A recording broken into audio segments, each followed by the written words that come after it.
உங்கள் வண்டி செம்மையாக இருக்கணுமா, உங்கள் வண்டியோட இன்ஜின் உங்கள் கூட பேசணுமா, இதுவரைய யாருமே சொல்லாத ஒரு ரகசியத்தை தான் உங்கள்கிட்ட சொல்ல போகிறேன்.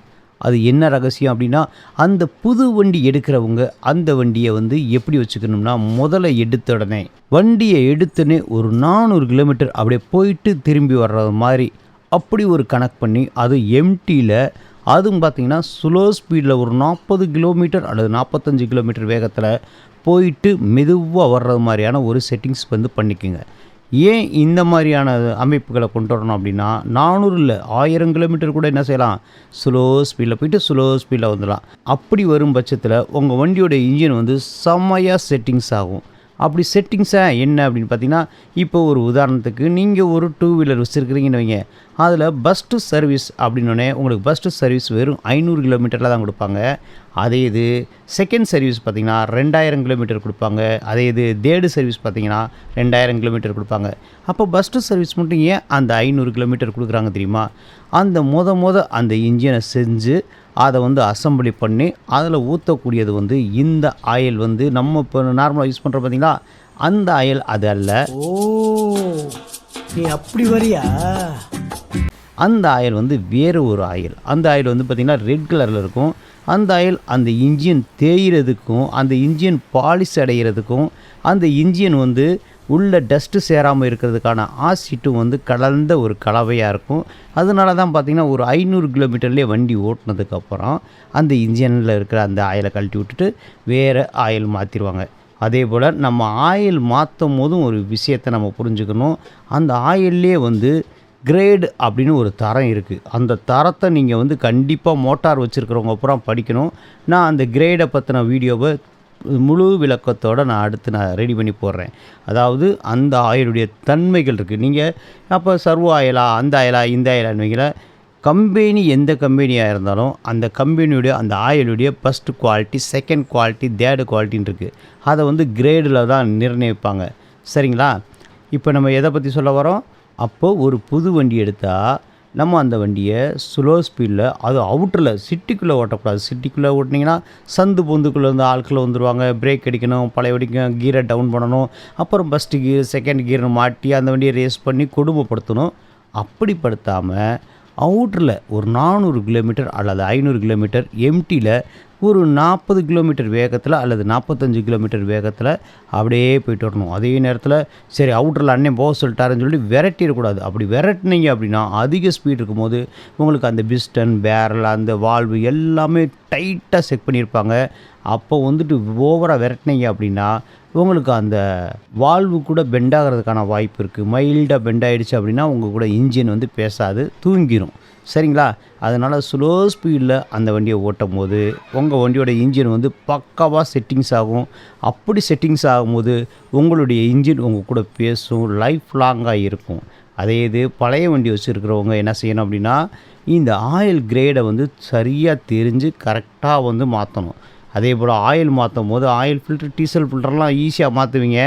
ஆனால் பார்த்துக்குங்க, இந்த அரிசி வாங்க போகும்போது தான் 10 காசு கணக்கு பார்ப்பாங்க பாருங்கள். அதுபோல் இந்த ஏர் ஃபில்ட்ரு வாங்கும்போது தான் கணக்கு பார்ப்பாங்க. இந்த ஏர் ஃபில்ட்ரு அப்படியே ஏர் பிடிச்சி போட்டுடலாமே அப்படின்னுவீங்க. ஆனால் ஏர் ஃபில்ட்ரு வந்து ரொம்ப ரொம்ப முக்கியமானது. ஏர் ஃபில்ட்ரு வழியாக ஒரு சின்ன கருங்கல் போயிடுச்சுன்னு வைங்க, உங்கள் பிஸ்டனில் சின்ன கோடு போயிடுச்சுன்னா கீழே இருக்கிற ஆயில் மேலே வந்துடும். மேலே ஆயில் வரவே கூடாதுங்க. பிஸ்டனுக்குள்ளே வந்து ஃபயரிங் செக்ஷன் நடக்கும், அதுக்குள்ளே வந்து ஆயில் வரக்கூடாது.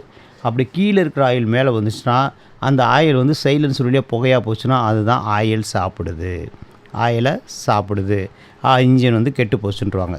அதனால் மெயினாக இந்த சிமெண்ட்டுக்கு ஓட்டுறவங்க, இந்த மண், இந்த எம்சாண்டெலாம் ஓட்டுறவங்க இருக்காங்க பாருங்கள், அவங்கெல்லாம் வந்து கண்டிப்பான முறையில் ஏர் ஃபில்டர் மாற்றியே ஆகணும்.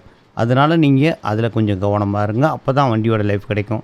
இந்த நிறைய பேருக்கு இந்த பே லோடு, அதாவது கம்பெனியில் ஒரு குறிப்பிட்ட லோடு வந்து சொல்லுவாங்க. அதாவது ஒரு உதாரணத்துக்கு ஒரு டாட்டா ஐஎஸ் அப்படின்னா 710 கிலோ ஏற்றிக்கங்க அப்படின்னு சொல்லுவாங்க. நீங்கள் அந்த 710 கிலோ தான் ஏற்றுனீங்க அப்படின்னா கண்டிப்பாக உங்களால் எரிபொருள் வாங்கி ஊற்றவே முடியாது. அதனால் நீங்கள் என்ன செய்யலாம், ஒரு 2 டன் வரைய வச்சுக்கலாம். அந்த 2 டன்னா 2000 கிலோ ஏற்ற போகிறோம்னா அதுக்கேற்ற மாதிரியான ஒரு தொட்டியில் வந்து அமைச்சிக்கலாம். இப்போ கம்பெனி தொட்டி பார்த்திங்கன்னா ஒரு 80 கிலோ அவ்வளோதான் வரும். இப்போ நம்ம அமைக்கிற தொட்டி பார்த்திங்கன்னா ஒரு 320 கிலோ அல்லது 400 கிலோ வர்றதுக்கான வாய்ப்பு இருக்குது. அப்படி 400 கிலோ வெயிட்டை வந்து ஒரு டாடா ஏஸில் வந்து வச்சுட்டதுக்கப்புறம் நம்ம எவ்வளோ பேலோடு ஏற்றலாம், அது கவர்மெண்ட் ரூல்ஸை வந்து மீறுற மாதிரி இருக்குமா அப்படின்னு கேட்டிங்கன்னா, பேலோடு அப்படின்றது வந்து ஒரு ஃபார்மாலிட்டிஸ் தான். அதாவது அந்த 15 வருஷத்துக்கான ரோட்டை தேய்க்கிறதுக்கான டாக்ஸி கட்டுறோம் பாருங்கள், அது வந்து பார்த்திங்கன்னா ஒரு 1000 கிலோ எடை உள்ள லோடுக்கு கீழே தான் உங்களுக்கு வந்து சின்ன வண்டி அப்படின்னு சொல்லிட்டு 15 வருஷத்துக்கான மொத்த டாக்ஸை வந்து புது வண்டி எடுக்கிறீங்க பாருங்கள், அப்போயே வந்து எடுத்துக்கிடுவாங்க. சரிங்களா? அந்த 1500ன்னு போயிடுச்சுன்னு வைங்களேன், அது பெரிய வண்டின்னு சொல்லிட்டு வருஷம் டாக்ஸி போடுவாங்க. அதை சரியாக கட்டலை அப்படின்னா அதுக்கு ஒரு ஃபைன் போடுவாங்க. அந்த டாக்ஸி எதுக்குன்னா நீங்கள் ரோட்டை ஓட்டி தேய்க்கிறீங்க பாருங்கள் அதுக்கு. சரிங்களா? அதனால் சின்ன வண்டி அப்படின்னா உங்களுக்கு வந்து 15 வருஷம் டாக்ஸி. இப்போ வந்து இந்த தோஸ்தில் வந்து i5க்கெலாம் போயிட்டிங்கன்னா உங்களுக்கு வந்து வருஷ டாக்ஸி விழுந்துடும். அதனால வந்து பார்த்திங்கன்னா இந்த கம்பெனிக்காரங்க கொடுக்கக்கூடிய அந்த லோடுடைய லிமிட் அளவுக்கு வந்து நம்ம வந்து நடைமுறைக்கே வராது. ஏன்னா இந்த உலகத்தில் அப்படி தான். இப்போ நீங்கள் ஒரு 300 ரூபாய்க்கு வந்து ரீசார்ஜ் பண்ணுறீங்கன்னு வைங்களேன், அதில் என்ன பண்ணியிருப்பாங்க தெரியுமா, அந்த டேட்டா இன்டர்நெட் வந்து ஃப்ரீன்னு எழுதியிருப்பாங்க. அதாவது நீங்கள் 200 ரூபாய்க்கு ரீசார்ஜ் பண்ணிங்கன்னா உங்களுக்கு இன்டர்நெட்டு கிடையாது. அதே இது நீங்கள் 300 ரூபாய்க்கு ரீசார்ஜ் பண்ணிங்கன்னா இன்டர்நெட்டு ஃப்ரீ அப்படின்ட்டுருப்பாங்க. ஏன் இன்டர்நெட்டை ஃப்ரீ அப்படின்னு சொல்கிறாங்க அப்படின்னா அதுக்கு காசை வாங்கிட்டு தாங்க ஃப்ரீன்னு எழுதுகிறாங்க. நல்லா தெரிஞ்சுங்க. இது ஒரு கண் துடைப்பு. இப்போ நீங்கள் ஒரு இடம் வாங்குறீங்க, 20 லட்சத்துக்கு இடம் வாங்குறீங்கன்னு வைங்க. அந்த 20 லட்சத்துக்கு இடம் வாங்கிட்டு அந்த பத்திரத்தில் போய் பார்த்தீங்கன்னா ஒரிஜினல் வேல்யூவை விடனா வெறும் 2 லட்ச ரூபாயா இருக்கும். ஏன் கவர்மெண்ட் 2 லட்ச ரூபான்னு பதிகிறாங்க அப்படின்னா கவர்மெண்ட்டுடைய வரியை குறைக்கிறதுக்காக அப்படின்னு நம்ம கெட்டிக்காரத்தனமாக நினைப்போம்.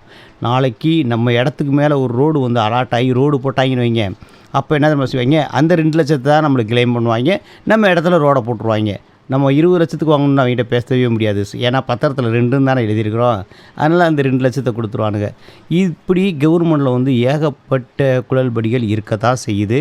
அதனால் டாடா ஏஸ் அப்படின்னா நீங்கள் ஒரு 2000 கிலோ வந்து ஏற்றிக்கலாம். இதே இது தோஸ்த் அப்படின்னா தோஸ்த் எல்எஸ்ஸு அந்த 4 போல்ட் வண்டி அப்படின்னா உங்களுக்கு வந்து ஒரு 3000 கிலோ வரை ஏற்றிக்கலாம். இது தோஸ்தில் படா தோஸ்து ஸ்டாங்குன்னு எடுத்துக்கிட்டிங்க அப்படின்னா நீங்கள் வந்து 4000 கிலோ வரை ஏற்றிக்கலாம். ஆனால் கம்பெனி 1500 கிலோ தான் உங்களுக்கு வந்து அலோடு கொடுப்பாங்க, இவ்வளோ தான் ஏற்றணும் அப்படின்வாங்க. இப்போ வண்டியில் வந்துட்டு 1500 கிலோ ஏற்றிக்குங்க அப்படின்னு சொல்லியிருக்காங்க. அப்போ ஒரு ரோட்டில் ஓடும்போது பள்ளமேட்டில் ஓடும்போது ஒரு பொருள் வந்து கட்டாகிறதுக்கான வாய்ப்புகள் இருக்கும்.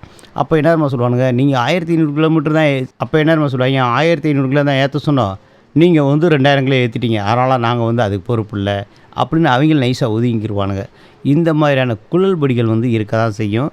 அதனால் நண்பர்களே, பேலோடு அந்த கம்பெனி ரூல்ஸு இதெல்லாம் பார்த்தீங்க அப்படின்னா வாழவே முடியாது. நீங்கள் சாஸ்திரப்படி பார்த்தீங்கன்னா நீங்கள் வந்து திங்கக்கிழமை வந்து என்ன செய்ய முடியாது, கிழக்க பார்த்து வந்து உச்சா எடுக்க முடியாது.